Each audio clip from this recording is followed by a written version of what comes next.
Hello guys, welcome to my YouTube channel.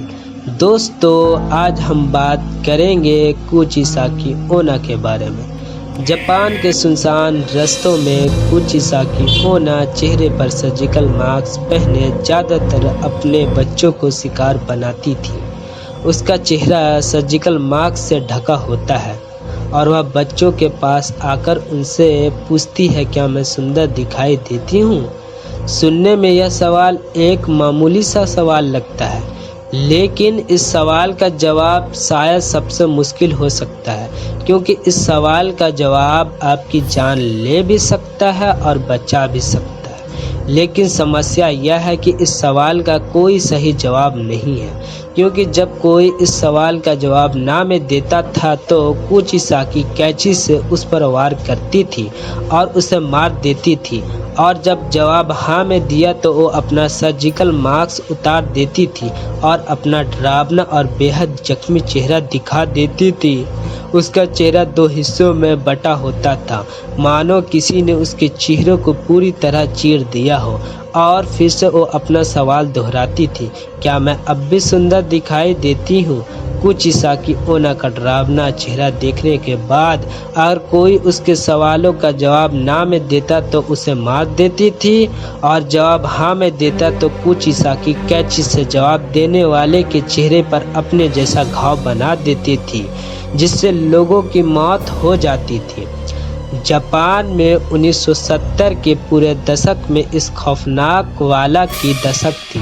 दशक इतनी कि लोग अपने बच्चों को घर से बाहर नहीं जाने देते थे, और तो और लोगों ने अपने बच्चों को स्कूल भेजना भी बंद कर दिया था।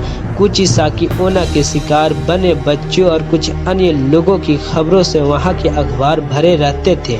ऐसे बहुत से लोग थे जिन्होंने यह दावा भी किया कि उन्होंने कुचिसाकी ओना नाम की इस आत्मा को देखा है। उन दिनों इस खतरनाक चलती फिरती मौत की दहशत इतनी ज़्यादा बढ़ चुकी थी कि जापान सरकार को स्कूली छात्रों को पुलिस प्रोटेक्शन देनी पड़ी ताकि बच्चे बेखौफ स्कूल आ जा सके। लेकिन फिर भी कुचिसाकी ओना ने अनेकों बच्चों को अपना शिकार बनाया। लेकिन वो ऐसा क्यों करती थी? यह कहानी शुरू होती है जापान की इयान पीरियड के दौरान। लगभग 1200 से लेकर 800 साल पहले जापान के छोटे से गांव में बहुत खूबसूरत औरत रहती थी, जिसे अपनी खूबसूरती पर बहुत नाज था। वह अपने पति के साथ रहा करती थी, जो कि एक समुराई था। युद्ध के दौरान उसे युद्ध में भाग लेने जाना पड़ा। जब वह युद्ध से वापस आया तो उसने अपनी खूबसूरती पत्नी को किसी गैर व्यक्ति के साथ आपत्तिजनक स्थिति में पाया। यह देखकर वह समुराई बहुत क्रोधित हो उठा और अपनी तलवार के एक ही वार से अपनी बीवी को पूरी तरह घायल कर दिया। इस तलवार के घात से उस औरत का मुंह पूरी तरह फट गया। इतना कराकर वह समुराई हमेशा हमेशा के लिए अपना घर छोड़कर चला गया। समुराई के तलवार के घात से उस औरत के सुंदर चेहरे पर एक बेहद भद्दी और डरावनी स्माइल जैसा घाव बना दिया था।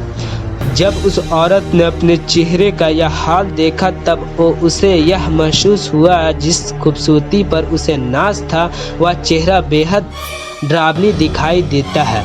खूबसूरती औरत मर गई और लोगों ने ये कहानी ख़त्म हो गया। लेकिन लगभग 800 साल बाद वह फिर से जाग गई और एक खतरनाक रहस्य बन गई, जिसे कहते हैं कुचिसाकी ओना। आज भी जापान के कई लोगों का मानना है कि कुचिसाकी ओना आज भी जापान की सुनसान गलियों में घूम रही है, अपनी अगले शिकार की तलाश में। दोस्तों, इस आर्टिकल में कुचिसाकी ओना से संबंधित है। कुचिसाकी ओना की सच्ची कहानी के बारे में बताया गया है। अगर आपको यह आर्टिकल अच्छा लगा तो अपने फ्रेंड के साथ शेयर करें। अगर आप इस आर्टिकल से संबंधित कुछ भी पूछना चाहते हैं तो हमें कमेंट करके बताएं, हम आपका जवाब ज़रूर देंगे।